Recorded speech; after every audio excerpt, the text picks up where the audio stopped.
Anda kembali bersama kami di Newsline, kali ini bersama saya Naila Husna. Pemirsa, Provinsi Papua Barat Daya merupakan provinsi termuda di Indonesia.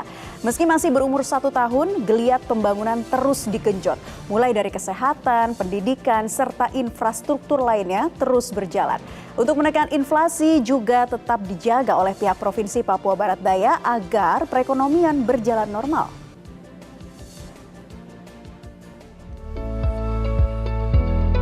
Inilah cerita dari Provinsi Papua Barat Daya, provinsi termuda di Indonesia yang terus melakukan perubahan untuk kesejahteraan rakyat Papua Barat Daya. Provinsi Papua Barat Daya terdiri dari 5 kabupaten 1 kota dan dipimpin oleh penjabat gubernur Muhammad Musaat. Ada 5 prioritas program Gubernur Papua Barat Daya, yaitu Prodikter, program dukungan pendidikan dokter dan dokter spesialis. Bisgemas, program beasiswa bagi generasi emas. Berdaya Ekomas, pemberdayaan ekonomi masyarakat. Jambu Hidup, program jaminan 1000 hari pertama. Dan Paitua, program bantuan Rp250.000 per bulan per orang untuk orang asli Papua di usia 65 tahun. Sejumlah terobosan juga dilakukan oleh pemerintah provinsi, yaitu dengan membangun jalan sebagai urat nadi agar dapat terkoneksi dengan baik. Provinsi Papua Barat Daya juga memiliki Raja Ampat, yang merupakan destinasi kelas dunia, yang akan terus melibatkan seluruh elemen masyarakat. Provinsi Papua Barat Daya yang baru berumur 1 tahun akan menjadi provinsi termuda yang akan mendorong seluruh pembangunan demi kesejahteraan rakyat Papua. Dan kita akan berbincang bersama Bapak Muhammad Musaat selaku PJ Gubernur Papua Barat Daya. Selamat sore Pak Musaat, terima kasih sudah bergabung dan hadir bersama kami di program Newsline kali ini. Pak, tentunya akan ada banyak yang kita perbincangan ya Pak ya, mulai dari kemiskinan ekstrim, stunting, inflasi, sampai dengan program-program prioritas yang tadi sebelumnya sudah dijelaskan. Kita awali dari tingkat kemiskinan ekstrim nih Pak. Data BPS di bulan Maret 2023 bahwa Provinsi Papua ini mengalami tingkat penurunan kemiskinan ekstrim. Nah, bagaimana dengan di wilayah Papua Barat sendiri, Pak Musaat? Ya, jadi Provinsi Papua Barat Daya ini kan merupakan pecahan dari Provinsi Papua Barat, ya, yang tadinya ibu kotanya di Manokwari, kemudian melingkupi ada 13 kabupaten, kemudian pada bulan Desember tahun 2022 dilahirkanlah Provinsi Papua Barat Daya, dan di bawahnya ada 6 daerah bawahan, 1 kota dan 5 kabupaten. Ya. Dan memang kita sejak awal itu kan sesuai dengan arahan Presiden ada 4 hal yang harus menjadi perhatian setiap kepala daerah. Yang pertama inflasi, kemudian yang kedua stunting, yang ketiga kemiskinan ekstrim, dan yang keempat adalah investasi. Nah, inilah yang juga menjadi perhatian kami, ya, untuk menindaklanjuti perintah Presiden kepada semua kepala daerah, baik gubernur maupun juga bupati wali kota. Khusus di Provinsi Papua Barat Daya untuk inflasi, alhamdulillah sampai saat ini tetap terkendali karena memang kita melakukan berbagai upaya. Yang pertama kita memastikan bahwa stok ya untuk bahan pokok itu harus tersedia. Dan ini tidak terlalu sulit untuk Provinsi Papua Barat Daya karena memang Provinsi Papua Barat Daya merupakan pintu masuk untuk ke Papua. Ya. Jadi semua dari luar Papua, dari Jawa, dari Sulawesi ya, dan sebagainya yang mau masuk ke Papua pasti lewat Papua Barat Daya. Tepatnya di Sorong ya, sebagai ibu kota Provinsi Papua Barat Daya. Jadi stok kita selalu kita kendalikan, kita pastikan ada. Harganya juga kita pastikan dikendalikan, ya, tidak boleh ada yang menaikkan harga sesukanya, dan itu saya melakukan pendidikan ke pasar-pasar ya, untuk memastikan harga semua itu bisa terjangkau, ya, tidak artinya memenuhi, kan sudah ada namanya head, harga eceran tertinggi ya, harus selalu di bawah itu, jangan sampai melampaui head, dan itu sudah kita lakukan dengan memastikan di distributor maupun juga di penyalur dan juga terakhir di pengecer-pengecer itu juga harus dipastikan itu dan memang harus didatangi dan dipastikan. Kemudian juga yang terpenting adalah mobilitas barang itu ya, dan itu salah satu hambatan di Papua Barat Daya pada saat awal kita dibentuk ini, yaitu memang transportasi ya, karena ada beberapa jalan yang mengalami kerusakan sehingga harga itu terpaksa menambah harga transportasinya ya, dan itulah kemudian kita lakukan perbaikan jalan-jalan itu untuk menghubungkan antar kabupaten dengan ibu kota provinsi. Dan terakhir memang yang dikeluhkan oleh banyak pedagang, terutama pedagang-pedagang OAP, ya tadi juga transportasi mereka yang masih tinggi.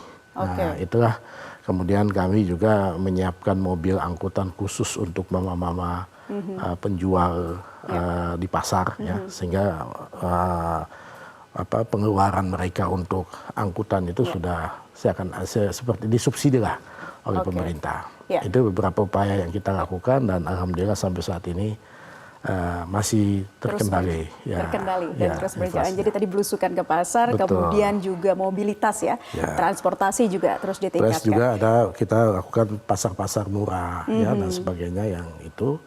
Dan bahkan juga selain ada ini dari pusat misalnya ada untuk beras ya, beras bagi masyarakat, kita juga ikutkan dengan sembako yang lain untuk masyarakat. Jadi kita sinergi dengan apa yang ditetapkan secara nasional dengan yang kita lakukan di tingkat provinsi. Baik. Nah, berarti sejauh mana Pak angka dari penurunan kemiskinan ekstrim ini Pak selama 1 tahun ini? Iya, jadi kemiskinan ekstrim kita 1 tahun ini ada turun 2 poin ya. Tadinya itu di angka 9, ya sekarang udah turun 7. Tetapi untuk memastikan kemiskinan ekstrim selain tadi kita pinikan, juga kita punya program ya yang namanya Paitua. Paitua itu perlindungan hari tua. Ya, kita tahu bahwa salah satu di budaya di Papua itu kan tingkat kekerabatannya tinggi. Jadi kalau satu rumah tangga biasanya yang anaknya yang bekerja itu dia harus menampung orang tuanya, begitu juga mertuanya, kadang-kadang juga omnya. Jadi dalam satu rumah tangga itu bisa ada 2 sampai 3 rumah tangga lain yang bergabung di situ, tetapi yang produktif hanya 1 orang. Yang lain ini kan biasanya sudah usia uzur, sudah usia lansia, ya, sehingga mereka kan menjadi beban juga bagi yang produktif.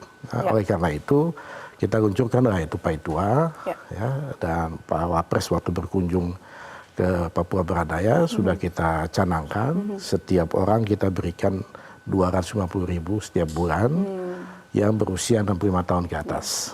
Lansia ya? Lansia. Jadi ini untuk bisa mengurangi pengeluaran ya dari yang tadi yang produktif, karena yang tidak produktif seperti yang usia 65 tahun ini diapini oleh pemerintah ya dengan 250.000. Jadi kalau ada bapak dan ibu berarti sudah ada 500.000 yang dia bisa pegang ya untuk menambah kebutuhan pengeluaran kebutuhan di rumah tangga itu. Itu baru dari program Paitua, belum program-program lain Pak, ada Bisgemas dan lain-lain. Tapi Pak Musaad, ini yang juga menjadi tantangan dari setiap kepala daerah selain kemiskinan ekstrim adalah angka stunting, gitu ya Pak ya. Bagaimana sih Provinsi Papua Barat Daya untuk fokus terhadap ini juga dan kemudian dapat menekan angka stunting yang tinggi? Betul. Jadi stunting ini kita juga mengalami penurunan yang cukup signifikan ya,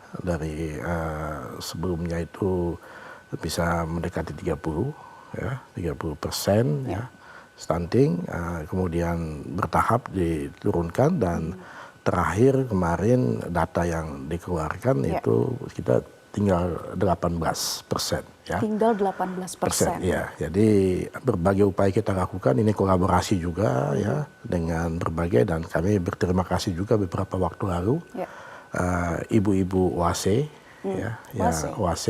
Wasikim, ibu-ibu menteri yang Kementerian Indonesia Maju ini yang dipimpin langsung oleh Ibu Tito Karnavian ya, dengan ada 10 ibu-ibu menteri datang juga ke Sorong ya, dan di situ kita juga melakukan beberapa kegiatan. Kita awali dengan beberapa kegiatan, yaitu pertama ada pasar murahnya, kemudian juga untuk pelayanan terhadap anak-anak stunting ya, dan kemudian yang ketiga ya pasti kita selalu ikutkan dengan kita distribusi bantuan-bantuan sembako dan sebagainya ya. Jadi itu salah satu yang kita lakukan, dan di setiap distrik juga ada rumah-rumah gizi. Rumah gizi. Ya, ini kolaborasi kita dengan Bupati Wali Kota dan Provinsi dan Bupati Wali Kota, rumah-rumah gizi yang memang setiap saat kita memberikan makanan bergizi untuk anak-anak yang terindikasi stunting ya. Bahkan tidak hanya berhenti di situ, dalam kita sudah membentuk juga tim percepatan untuk penurunan stunting ya. Dan tim ini dalam beberapa bulan terakhir ini itu memberikan makan ya setiap hari itu untuk 1.000 orang anak-anak itu ya, untuk makanan sehat, makanan bergizi, dan itu satu hari 3 kali, jadi pagi, siang dan sore ya. Kemudian kita juga tidak berhenti di situ karena memang soal data juga menjadi penting. Betul. Kita juga membantu laptop untuk para relawan yang kader-kader di puskesmas ya, supaya mereka memberikan data yang akurat. Jangan sampai karena data yang tidak akurat kemudian kebijakannya menjadi tidak tepat sasaran ya. Itu yang kita lakukan. Kita juga memberikan insentif tambahan kepada para kader itu supaya ini menjadi satu kesatuan, kolaborasi bersama antara provinsi, kabupaten, kota, bahkan sampai di tingkat distrik dan kampung. Ini yang kita lakukan, jadi menjadi satu gerakan bersama untuk penurunan stunting. Baik, jadi bukan hanya terkait dengan fasilitas kesehatan, tapi juga rumah gizi ya Pak yang ada di sana untuk bisa memberikan makanan-makanan yang bergizi bagi anak-anak supaya bisa menekan angka stunting. Pak Musaat, ini masih banyak yang akan kita bahas lainnya, termasuk juga potensi dari wilayah administrasi yang ada di Provinsi Papua Barat Daya. Seperti apa selengkapnya kami masih akan kembali untuk Anda pemirsa, tetaplah bersama kami.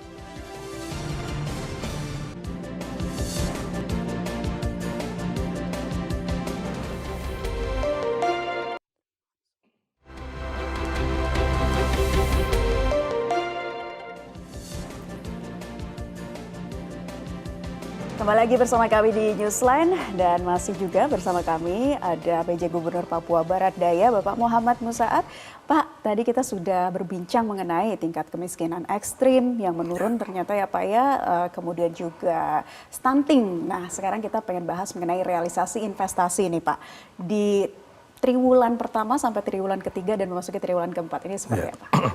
Ya, jadi saya tadi katakan bahwa sebenarnya di wilayah Provinsi Papua Barat Daya ini potensial untuk investasi ya. Kita punya potensi tambang, ada minyak dan gas ya, itu sudah operasional.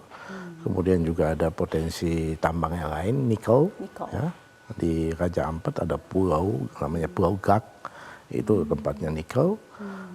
Kemudian selain itu ya pasti ikan ya, ikan, dan juga yang tidak kalah penting adalah pariwisatanya ya. Untuk investasi ini memang ada target yang diberikan Kementerian Investasi kepada semua provinsi ya, karena mungkin kami baru, jadi kemarin itu kami dikasih target untuk 1 tahun ini itu targetnya adalah 2,4 triliun ya, 2,4 triliun. Kita bersyukur karena sampai triwulan ketiga ini kita sudah mencapai 2,6 triliun ya, jadi sudah melebihi ya. Mungkin kalau sampai di akhir bisa mendekati 3 lah ya, mungkin 2,9. Tapi itu belum seberapa ya dibandingkan dengan potensi yang kita miliki. Ya, oleh karena itu memang butuh strategi yang lebih jitu lagi untuk memastikan bahwa potensi ini bisa berubah menjadi suatu aset ya, untuk investasi. Salah satu memang yang hambatan kita yaitu aspek infrastruktur. Ya, jadi memang para investor juga mempertimbangkan infrastruktur. Tapi ada satu kebijakan yang luar biasa dari pemerintah. Ya, selama ini Pak Presiden sudah menetapkan Sorong itu sebagai kawasan ekonomi khusus.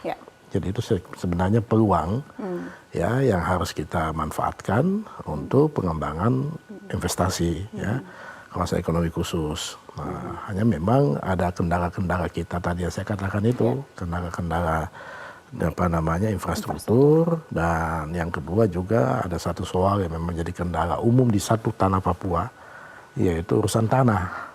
Ya, tanah. Karena di Papua itu tidak ada tanah yang tidak bertuan. Semua tanah itu ada tuannya, ada yang miliki. Ya, berbeda kalau di provinsi lain ada tanah yang memang dimiliki pemerintah. Kalau di Papua tidak, semua tanah dimiliki sama masyarakat adat. Jadi ada hak ulayat. Ya, nah, ini yang memang kita butuh komunikasi yang lebih intens lagi dengan masyarakat yang akan melepaskan tanahnya, atau juga ke depan kita mungkin memikirkan untuk tanah itu tidak dijual ya, tetapi menjadi aset ya, sehingga tidak habis gitu ya. Ini yang kita akan lakukan ke depan ya. Sejauh ini seperti apa Pak? Selama ini kan dijual ini tanah dilepas kepada pihak ketiga ya, atau dilepas kepada pemerintah. Nah, mungkin ke depan supaya lebih lebih bermakna begitu, tanah itu tidak habis setelah dijual kan selesai itu. Ya, padahal kebutuhan masa depan masih penting. Karena itu mungkin ke depan kita memikirkan untuk ya itu menjadi bagian dari aset ya. Mungkin ada sebagian yang dijual, tapi sebagian harus menjadi bagian dari aset sehingga masyarakat bisa secara berkelanjutan bisa merasakan manfaat dari kepemilikan tanah mereka itu ya. Ini dan kita pingin ya, kita sedang mengupayakan supaya kawasan ekonomi khusus itu menjadi pusat pengembangan ekonomi di kawasan Papua. Jadi tidak hanya di Papua Barat Daya, karena memang hanya satu-satunya kayak itu di Papua ya ada di provinsi Papua Barat Daya, tepatnya di Kabupaten Sorong. Ya, ini yang kita usulkan supaya itu kayak menjadi salah satu pusat pengembangan perekonomian untuk kawasan Papua. Ya, tidak hanya untuk Papua Barat Daya. Ya. Jadi sejauh ini komunikasi yang dibangun dengan masyarakat setempat Pak untuk bisa mencapai strategi dan target realisasi investasi nanti seperti apa Pak? Ya, jadi memang kita sudah mulai melakukan komunikasi itu ya.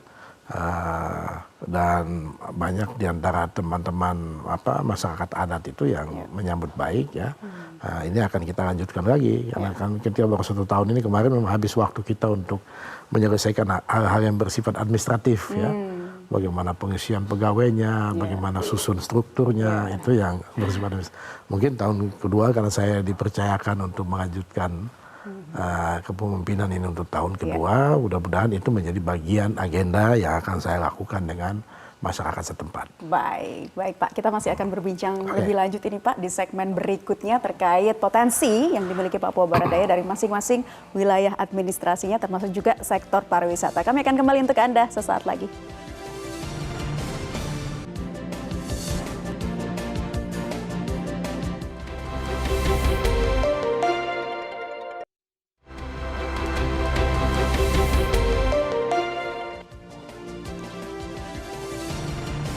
Kembali lagi bersama kami di Newsline dan masih membahas informasi terkait 1 tahun Provinsi Papua Barat Daya bersama dengan PJ Gubernur Papua Barat Daya Bapak Muhammad Musaat.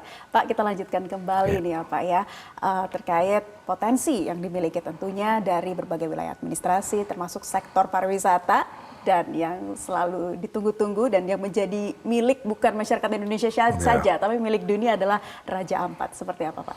Iya, jadi memang kita bersyukur ya karena Provinsi Papua Barat Daya ini dianugerahi Tuhan dengan potensi yang luar biasa ya. Jadi kita tidak hanya punya Raja Ampat ya, untuk para wisata kita punya juga Tambrau Tambrau itu adalah hutan tropis, ya, wilayah yang penuh dengan hutan tropis. Dan flora faunanya itu endemis Papuanya itu banyak di sana yang khas Papua yang tidak ada di tempat lain, ya. Itu kita juga punya Sorong Selatan yang dikenal sebagai negeri 1001 sungai. Ya, jadi banyak sungai dan banyak keindahannya di sana, ya. Di Maibrat juga ada danau-danau yang luar biasa yang berbeda dengan danau yang ada di tempat lain, ya. Dan juga yang terpenting kultur, Mbak, ya. Budaya kita itu, budaya Papua Barat Daya itu khas gitu. Dan itu bisa juga menjadi salah satu objek yang patut dilihat oleh masyarakat luas, ya. Raja Ampat sudah sangat terkenal. Raja Ampat itu bukan milik lagi Papua Barat Daya. Raja Ampat itu milik dunia. Dan beberapa waktu lalu kita diundang di Maroko oleh UNESCO, ya. Dan Raja Ampat ditetapkan sebagai geopark global, ya, untuk Raja Ampat. Sehingga itu menjadi agenda besar kita untuk Raja Ampat dan pengembangannya, ya.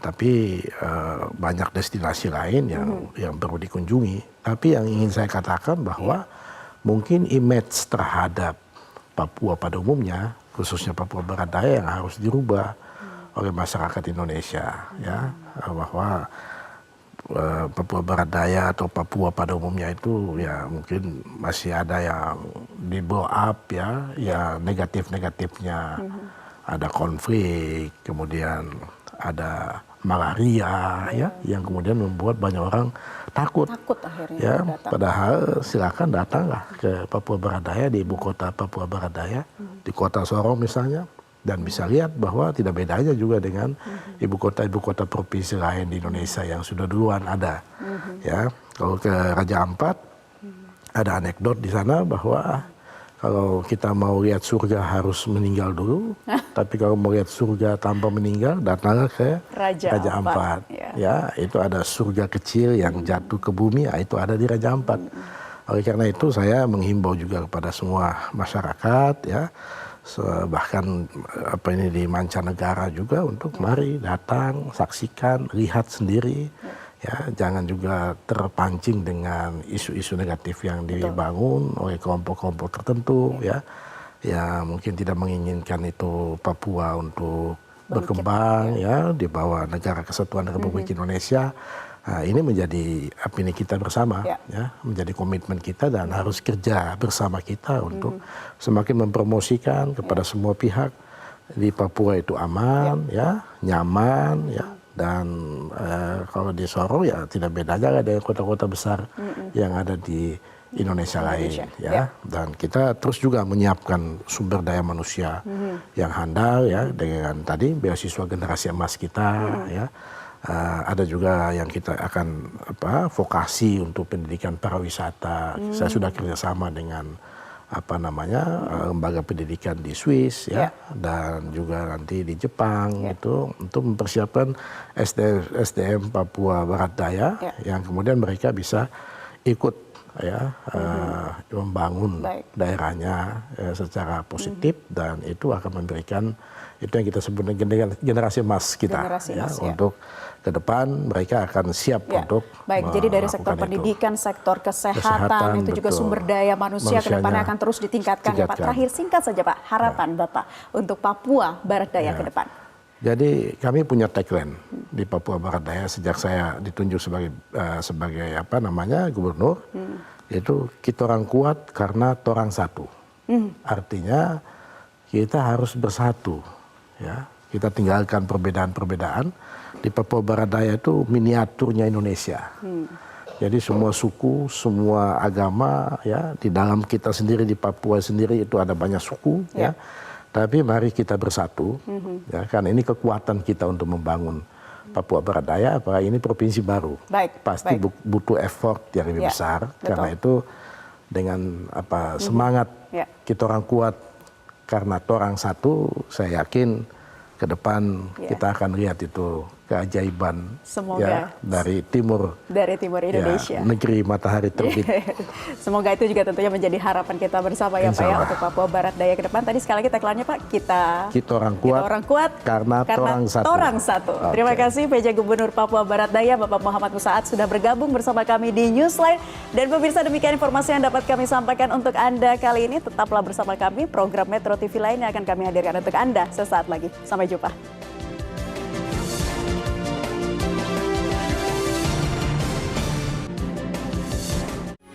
Metro TV.